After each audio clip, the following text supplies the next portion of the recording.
All I want them to do is to say, yeah, we're stuffed up, let's fix it.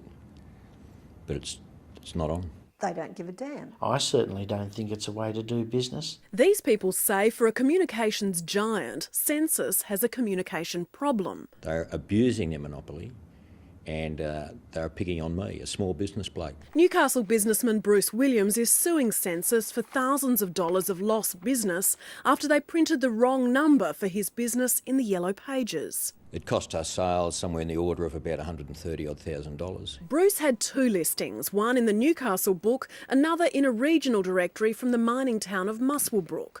Sensis got the Newcastle number right, but when the proofs arrived for the other ad, the phone number was wrong and the date to make changes had passed. Sensis said, don't worry, they'd redirect the calls. Then, when the book was printed and I contacted them, they then realised that the number was unable to be redirected.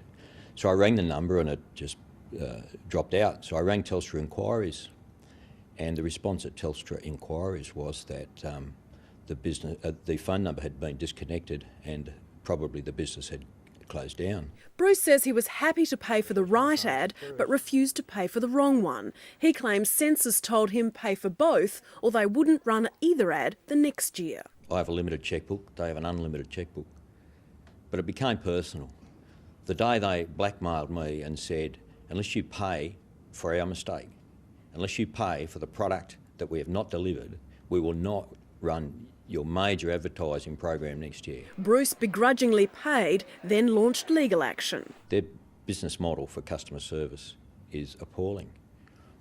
They don't recognise or acknowledge they've made a mistake.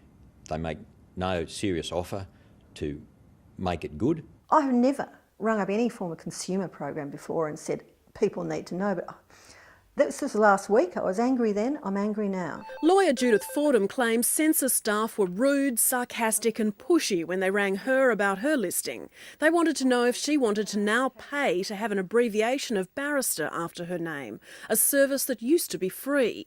Judith says she wasn't so concerned about the amount, but wanted a proper bill to consider if she even needed the service. I said, look, I'm really, really busy, I'm really frantic. Can you put this in an email to me maybe? Because I operate much better when things are written down in front of me and I can think about it. No, we can't do that. We only operate by telephone. We don't write to people. They offered to list her landline number. She'd recently moved and needed to call back with the details. They answer and I say, look, I'd just like to give you this number. It's got to go in my listing. Oh, you'll have to put that in writing. What? So they won't put it in writing for you, but you have to put it in writing for them. I said, no, maybe you're not understanding me. I was asked to ring back. I'm ringing back at someone's request. I said, look, I just want to talk to you about this because this is a really silly way to do business. If you won't write to me and I'm asked to ring back and then you won't take my call and I have to write to you, this is a really dumb way to do business and it's really hard for busy people to do business this way and I really want you... Anyway, he interrupted me. He said, look, can you just, get past that? What do you want? Not usually short of a word, Judith claims the bad customer service left her speechless. How would your clients act if you treated them like this? Well, if I said you've got to make up your mind instantly and by the way, I'm not going to do what I did for you anymore, I'm going to charge you for doing what I've been doing all along, well, they'd be outraged. Like I said, if I were to do that, I would be disciplined at the very least. If not drummed out of the legal profession for treating clients like that. They wanted to extend the service from a normal telephone number to including the fax number for twice the amount. Businessman Paul Dusick also says he was told to make a split-second decision over the phone for a so-called service that had cost him more. Now, when I asked them to put these costs in writing for me, they were dumbfounded. How can we put these costs in writing? We've given it to you over the phone verbally. Just make a decision whether you want it or not. What he had to decide whether he wanted to increase his bill from $188 for a listing that included his business name and address to $435, more than double, to also include the fax number.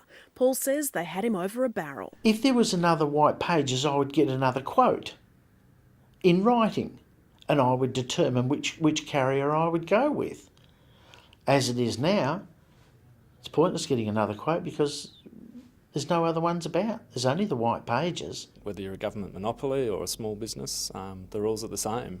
You need to look after everybody. Customer service training consultant Mark Forrest. There's no place for rudeness in a customer service situation. He says businesses ignore customer complaints at their peril. For every one person that does complain, 26 don't.